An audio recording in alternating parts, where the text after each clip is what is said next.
இப்ப பாம்பு வந்து நம்மள காப்பாத்திட்டு, அது இறந்து போற மாரிலாம் கனவு வரும்னு சொல்லிட்டு சில பேர் சொல்லுவாங்க. அப்படி ம். வந்தா? அது வந்து இங்க வந்து உங்களுக்கு ஒரு காவல் தெய்வம். உங்க வீட்டுடைய அம்மன் தெய்வம் வந்து பாம்புடைய இதுதான். மனை தெய்வம் அப்டிம்பாங்க. அந்த தெய்வம் வந்து உங்கள ரொம்ப பாதுகாப்பா உங்கள வச்சிருக்குதுன்னு அர்த்தம்.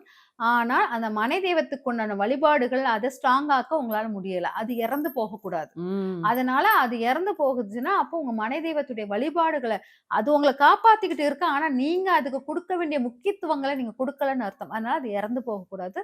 அதுக்குள்ள வழிபாடுகள் நீங்க எடுக்கணும். ஆக்சுவலா இப்ப வந்து குழந்தை பொறக்கிற மாரி கனவு கண்டா, இல்ல பிரெக்னன்ட் ஆற மாரி கனவு கண்டா.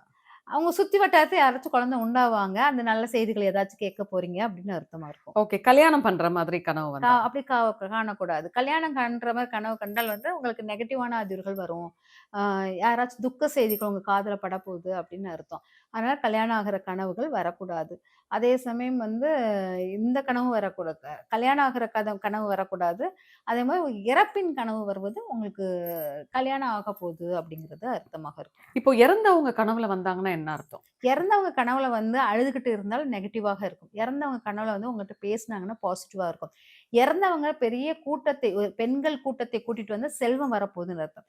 இறந்தவங்க உங்க மூதாதையர்கள் மத்தவங்களோட சேர்ந்து வந்தாங்கன்னா, யாருக்கும் உயிர் கண்டம் இருக்குதுன்னு அர்த்தம்.